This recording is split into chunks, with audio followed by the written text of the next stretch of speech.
give us 911? I need please. My house. I've just been assaulted. What happened, sir? Somebody came in and shot me. They shot you? Yes.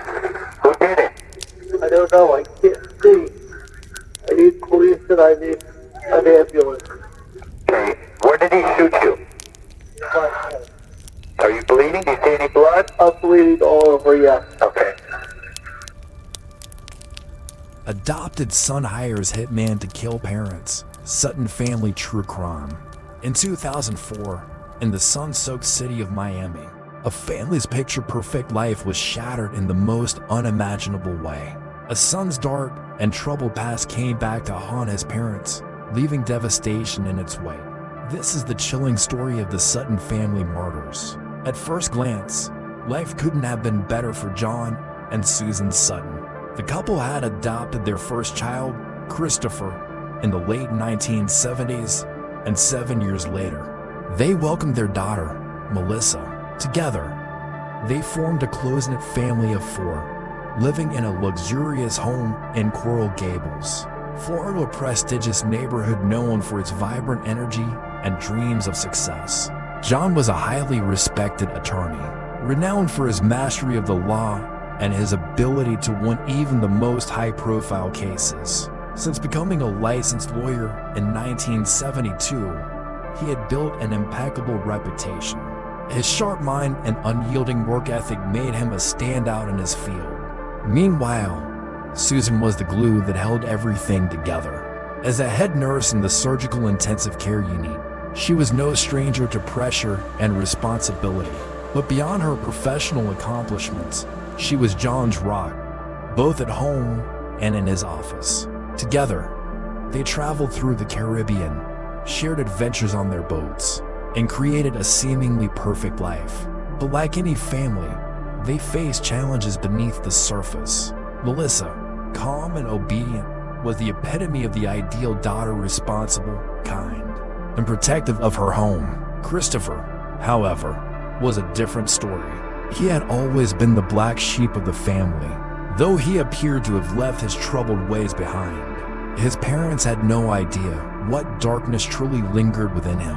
Behind the facade of newfound stability, Christopher harbored sinister intentions, ones that would eventually destroy the Sutton family.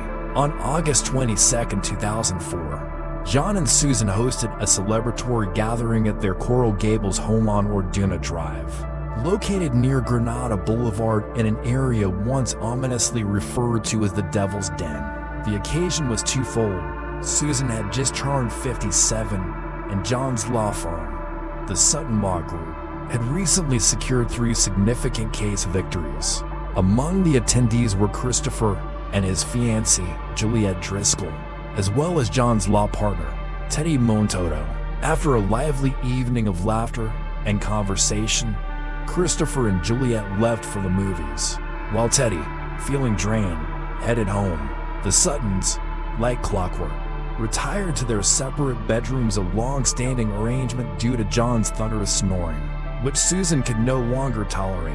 As the evening came to a close, no one could have imagined the horror that was about to unfold. Just after 10:30 p.m., a shadow crept through the quiet, tree-lined streets of Coral Gables. A figure, dressed in black, parked their car and made their way toward the Sutton home. They knew the layout of the house intimately, slipping through the unlocked sliding glass door at the back without so much as a bark. From the family dog, armed with a 9mm Glock pistol, this intruder was on a mission, a deadly one. In the stillness of the night, the stranger entered Susan's bedroom first. She was on the phone when the first shots rang out. 6 bullets ripped through the quiet, shattering the peace of the Sutton home. John, startled and disoriented, had no time to react before the intruder stormed into his room and opened fire, hitting him in the torso and face. Despite the catastrophic injuries to his head, John somehow managed to muster the strength to call 911. His voice, barely audible and drenched in pain, pleaded for help. 911, I need help, he groaned. Someone came in and shot me. Please, send an ambulance. Where did they shoot you, sir? Are you bleeding? The operator asked urgently. I'm bleeding everywhere. The intruder had vanished into the night as quickly as they had appeared. By the time the police swarmed the neighborhood, the home was a scene of chaos and tragedy. Medics rushed John, who was barely clinging to life, to a trauma center. Susan, however, was pronounced dead at the scene. Her life had been violently taken, and her husband lay in critical condition. Drenched in his own blood, amid the devastation, detectives began piecing together the puzzle. Something about the crime didn't sit right. The intruder had left Susan's jewelry and John's wallet untouched. This wasn't a robbery gone wrong. It was calculated. It was personal. As police combed through the evidence, a surprising lead emerged. Teddy Montoto, John's law partner and a guest at the party, had returned to the scene almost immediately after the shots were fired. He explained to police that he had been on the phone with Susan moments before her death, hearing the gunfire through the receiver. But this revelation raised more questions than answers. Why had he been speaking to Susan so late at night? Was there something more to their relationship? And could Teddy have had a motive for wanting the Suttons dead? John Sutton had his fair share of enemies. It came with the territory of being a high-profile attorney. Over the years, he had received death threats, most of which he dismissed as idle words from disgruntled clients or adversaries. But after the attack, the police began digging deeper. They scrutinized every name, every lead, only to find alibis that checked out. Just when it seemed they had hit a dead end, a new name emerged. A woman had stormed into John's law firm just days before the shooting. She was furious over a settlement dispute and didn't hold back her anger, even threatening to wreak havoc on his office. She even said she'd shoot the place up, John later recalled. To the detectives, this seemed like a promising lead. After all, if anyone had a motive, it was someone as furious as she was. It didn't hurt that she also owned a boat, a potential getaway vehicle for a nighttime escape through the waterways of Coral Gables. But as they dug deeper, their hope began to fade. Surveillance footage from the marina confirmed her boat hadn't moved at night. No evidence linked her to the crime. Frustrated, the police were back to square one. Then, a different name surfaced, a name that brought chills to the investigators as they began connecting the dots. Christopher Sutton. At first glance, Christopher appeared to be a grieving son, devastated by the loss of his mother and the near-fatal attack on his father. But as detectives began peeling back the layers of his life, they discovered a history that painted a much darker picture. Christopher had been a difficult child, to say the least. Diagnosed with conduct-defiant disorder, he displayed a troubling pattern of defiance, impulsivity, and aggression from a young age. Parenting him was a constant battle.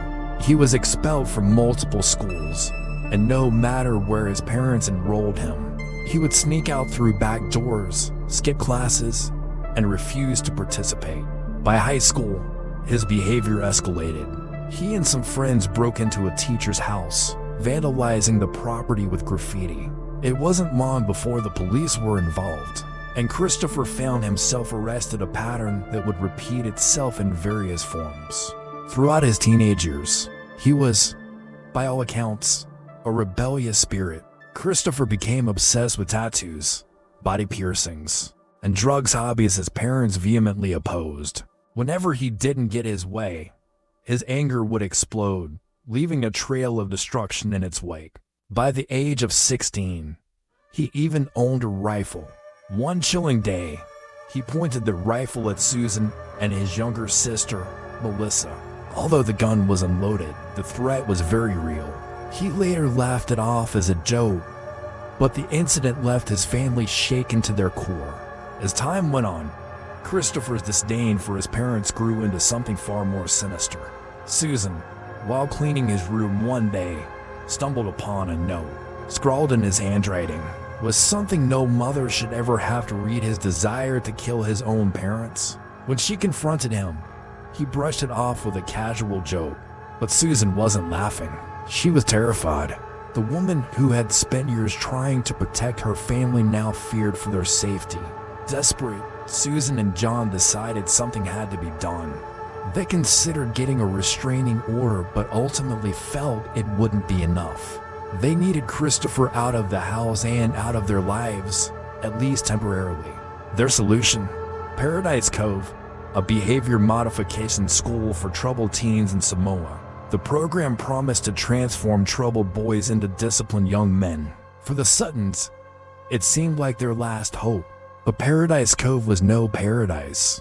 When 17-year-old Christopher arrived, he quickly learned the harsh realities of the school. Rules were enforced with brutal severity. Punishments were extreme, ranging from hours spent in isolation boxes to being tied up and left exposed in the mountains. Christopher, a habitual rule breaker, bore the brunt of the program's harshness. It was a far cry from the comfortable life he had known back in Miami. A year into his stay, Christopher sent a video message to his parents. His face was worn, his voice filled with desperation. "I've done everything you wanted. Please, just let me come home," he pleaded, his tone trembling with pain. "I feel like you sent me here just to get rid of me." He described the environment as toxic, a place that stripped him of his dignity and humanity. But John and Susan weren't convinced. They traveled to Samoa to see the program for themselves, only to dismiss Christopher's claims as exaggerated. To them, this was tough love and it was necessary. Christopher, however, saw it as betrayal. He vowed to leave the school on his 18th birthday, but his father wasn't ready to let him go. Using a court order, John ensured Christopher stayed another year. This decision cemented Christopher's hatred. By the time he returned home, their relationship was irreparably damaged. The boy who had left as a defiant teenager returned as a seething young man. Detectives couldn't ignore the parallels between Christopher's past and the tragedy that had unfolded.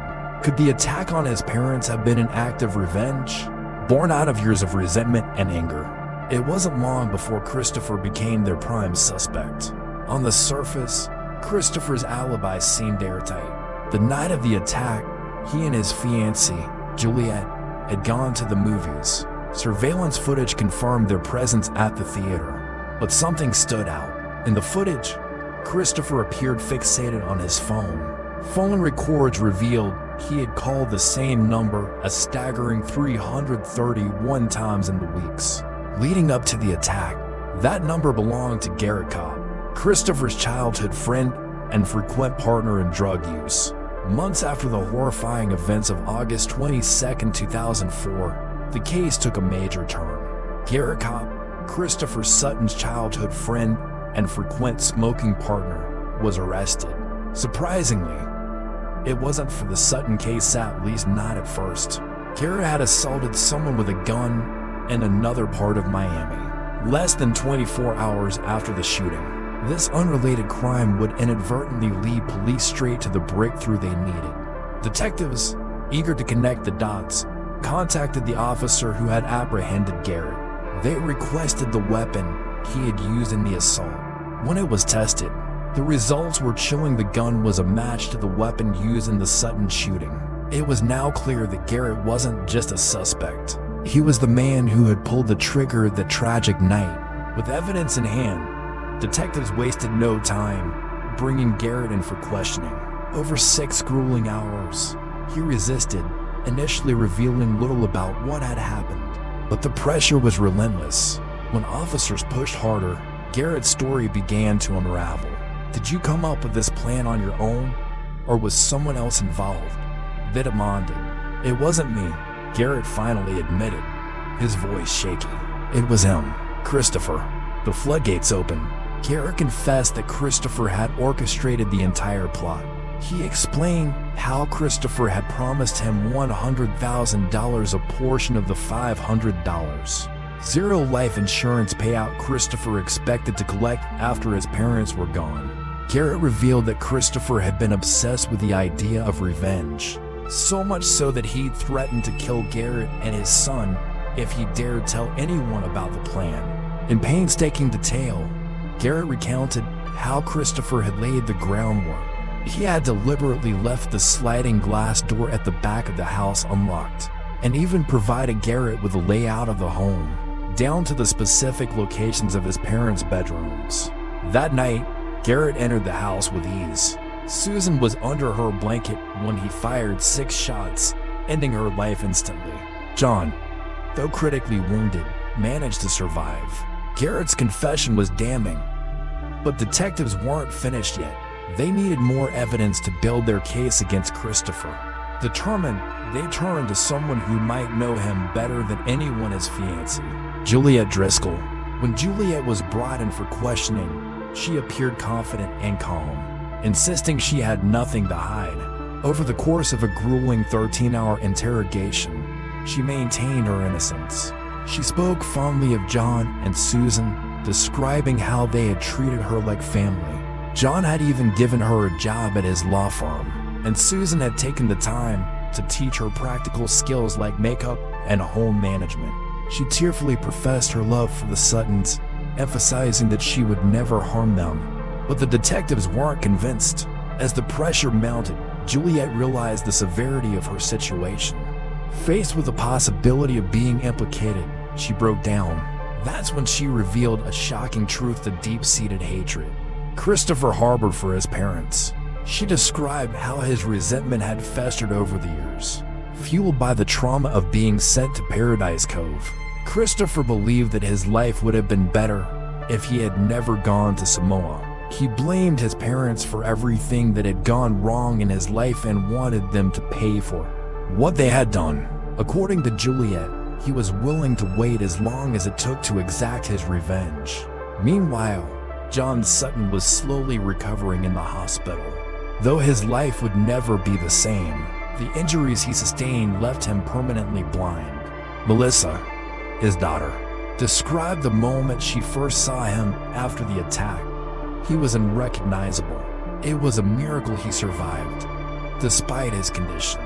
John's determination to help solve his wife's murder never wavered.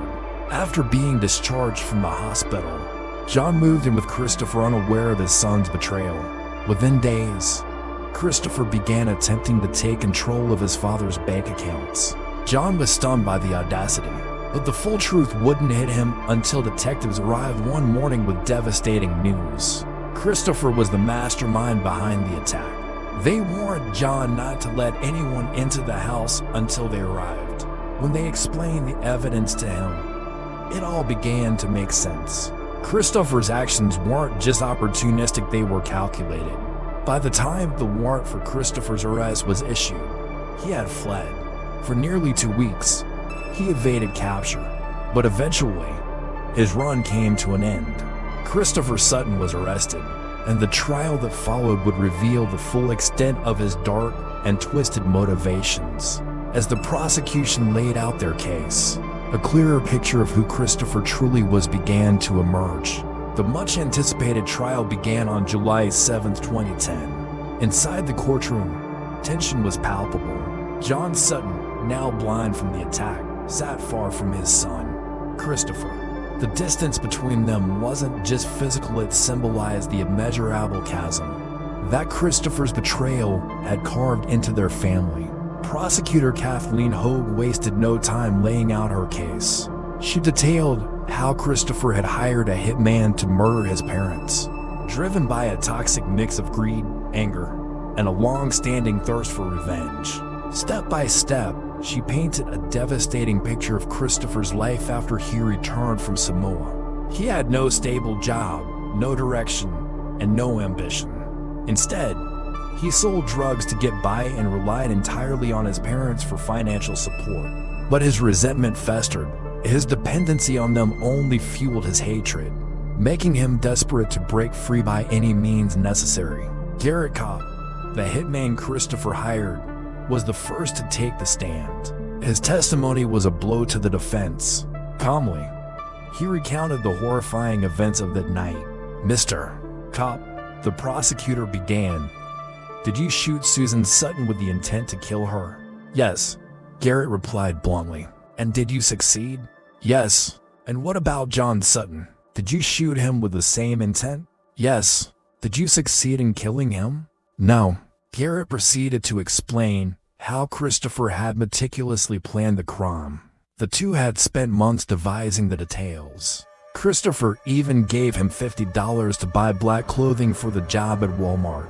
Garrett described how he entered the home through the unlocked sliding door, fired 6 shots at Susan as she lay under her blanket, and then turned the gun on John. He then calmly walked out of the house, disappearing into the night. The defense, however, fought back. Christopher's attorney, Bruce Fleer, accused the prosecution of coercing Garrett into testifying in exchange for a plea deal. Fleer claimed that Garrett had been threatened with the electric chair and had fabricated his story to save himself. Christopher, too, insisted that Garrett was lying, arguing that his former friend was desperate to avoid the death penalty and would say anything to escape it. But the prosecution wasn't finished. They revealed that this wasn't the first time Christopher had plotted to kill his parents. They called another witness to the stand, Jose Pian, a convicted murderer who had met Christopher back in 1999. According to Pian, Christopher had approached him years earlier, asking if he knew anyone willing to kill his parents. Pian initially dismissed it as a joke, but Christopher doubled down. He revealed that his parents had a $500 zero life insurance policy and even referred to it as a juicy deal. Pian, however, refused to get involved. In response, Christopher dismissed Pian's testimony, calling him a liar. But the prosecution had more evidence to bolster their case. They presented a text message Christopher had sent to his girlfriend, Juliet Driscoll, which read, "We're going to be better off after they're gone. It'll be like a dream." As the jury read the message, Christopher's demeanor shifted. He lowered his head, tears streaming down his face. He claimed the police were framing him and that Juliet, the woman he loved, would never betray him like this. But Christopher was wrong. Juliet took the stand next, and her testimony was another devastating blow to the defense. She described Christopher's toxic relationship with his mother, Susan. According to Juliet, Christopher frequently referred to his mother with derogatory language, lashing out at her for not giving him everything he felt he deserved. She recalled his deep anger over his time in Samoa, how he felt the experience had robbed him of his youth, and how the trauma from it lingered with him for years. When asked if Christopher had ever mentioned wanting his parents to pay for sending him to Samoa, Juliet responded tearfully, "Yes, he said they needed to pay for taking those years away from him."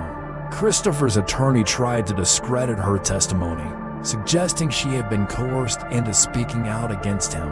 But Juliet insisted that while she had never believed Christopher would actually go through with his threats, she now realized how wrong she had been. By this point, John Sutton was convinced of his son's guilt. Taking the stand himself, John described the greed and entitlement that had consumed Christopher. He spoke about how his son, who had no job and no aspiration, always seemed to need more money, more control, more of everything.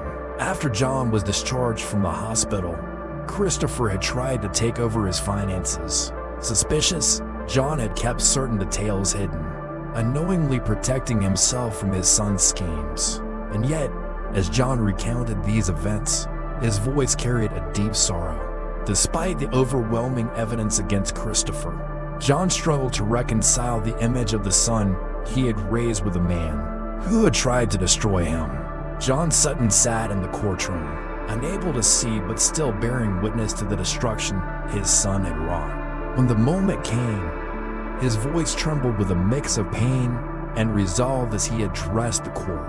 He told the world that he no longer loved Christopher. For John, the man who had tried to murder him and succeeded in killing his beloved wife could no longer be called his son. From that day forward, he distanced himself entirely, choosing to be known simply as Melissa's father. Despite the overwhelming evidence stacked against him, Christopher tried one last time to plead his case to the jury. He called Juliet Driscoll a liar, denying that he had ever told her things would be better once his parents were gone. Absolute lie, he declared. He dismissed Garrett Kopp's testimony as a fabrication, calling him an insatiable drug fiend. Christopher claimed Garrett had broken into his home that night to steal marijuana stash worth $7,000 hidden in the closet of Christopher's old bedroom. Coincidentally, that was the same room Susan had moved into before the shooting. Christopher argued that Garrett acted alone, and when he encountered Susan awake and alert, panic had driven him to pull the trigger. According to Christopher, Garrett's fear then led him to shoot John as well before fleeing the scene. Christopher insisted he was innocent and argued that he had no reason to harm his parents. He even claimed that he had healed from his traumatic experience at Paradise Cove, going so far as to suggest the program had benefited him. But when pressed about the alleged maltreatment at the school, his emotions betrayed him. Tears streamed down his face as he spoke, contradicting his earlier statements and revealing the deep scars that still lingered from his time there. In her closing argument, prosecutor Kathleen Hogue left no room for doubt.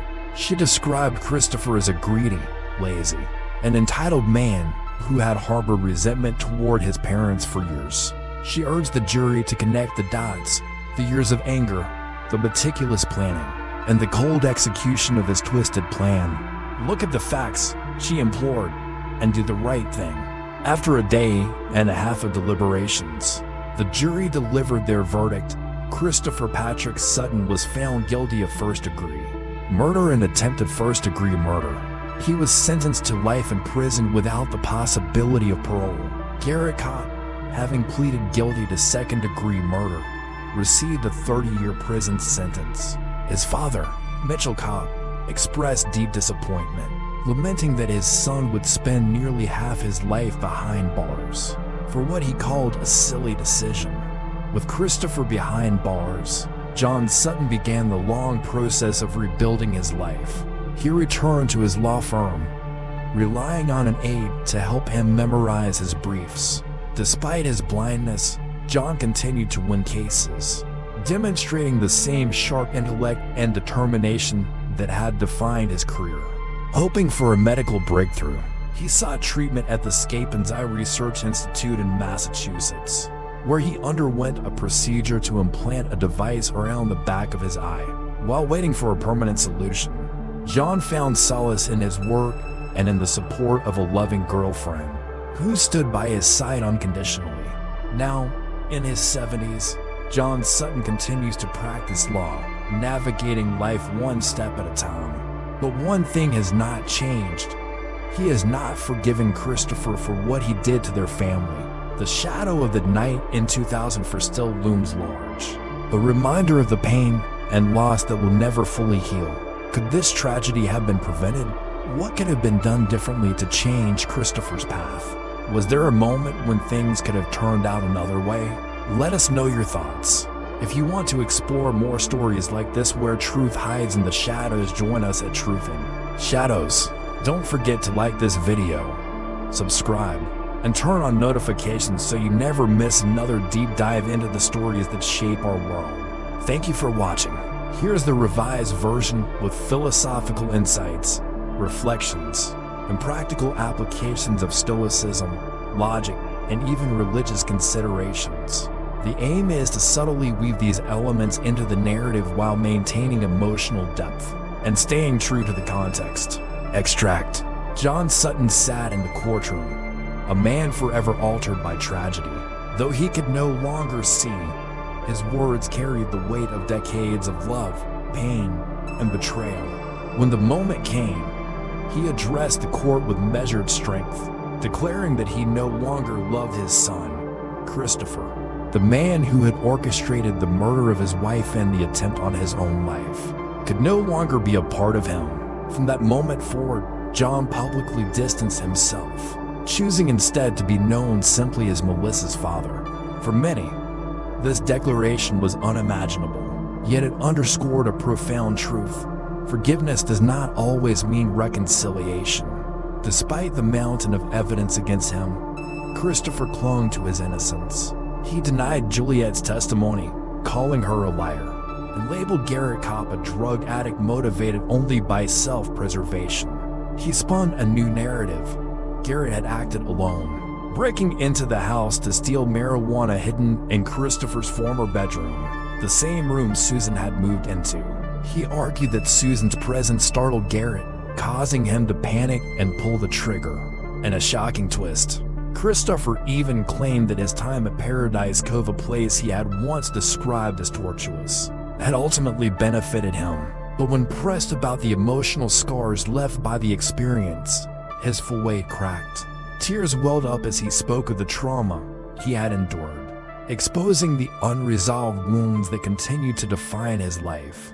Lessons from tragedy, a stoic lens on avoiding future pain. In moments like these, it is natural to ask, could this have been prevented? Could the choices made by all parties involved parents, children, and even society have led to a different outcome? From a Stoic perspective, this tragedy offers profound lessons. The Stoics teach us to focus on what is within our control and to let go of what is not. For John and Susan Sutton, their desire to fix Christopher through external means, like sending him to Paradise Cove, stemmed from a well-meaning but misguided belief that discipline alone could change his inner nature. Stoicism reminds us that true change must come from within. Parents cannot control every aspect of their child's life. They can only guide, love, and nurture while accepting that the child's choices ultimately belong to them. This is not to absolve Christopher of responsibility. His actions were driven by anger, greed, and a refusal to confront his own failings. In the teachings of both Stoicism and many religious traditions, resentment is a poison that consumes the one who holds it. Marcus Aurelius wrote, "The best revenge is to be unlike him who performed the injury." Had Christopher been taught to channel his anger constructively, to find meaning in hardship rather than blame, perhaps his life could have taken a different path. Forgiveness, reconciliation, and the limits of love. John Sutton's decision to renounce his son speaks to a profound spiritual and ethical dilemma. In many religious traditions, forgiveness is seen as a moral imperative. Yet forgiveness does not necessarily mean forgetting or ignoring the harm done. In John's case, forgiveness was a deeply personal journey, one that did not require him to maintain a relationship with Christopher. It is a stark reminder that love, while powerful, is not unconditional in all circumstances. Sometimes, walking away is an act of self-preservation. For those facing similar familial conflicts, it is crucial to distinguish between enabling harmful behavior and offering compassionate support. Boundaries are not a rejection of love but an acknowledgement of human limitations. Preventing tragedy, parenting, and the role of society. What could have been done differently to steer Christopher away from this dark path? While hindsight is always clearer, certain principles stand out. Address emotional wounds early. Christopher's resentment toward his parents began long before the events of Paradise Cove. His feelings of neglect and unworthiness festered over years of unresolved conflict. Open communication, coupled with professional counseling, could have addressed these issues before they grew into hatred. The lesson here is simple but powerful. Silence is not the absence of conflict. It is the breeding ground for it. Teach resilience through adversity. Both Stoicism and religious philosophies emphasize the importance of finding meaning in suffering. Had Christopher been guided to see his time in Samoa not as a punishment, but as an opportunity for growth, his narrative might have shifted. As Viktor Frankl wrote, "When we are no longer able to change a situation, we are challenged to change ourselves." Teaching children to find purpose in adversity is perhaps one of the greatest gifts a parent can give. Avoid extremes in discipline. Paradise Cove was an extreme solution to a complex problem.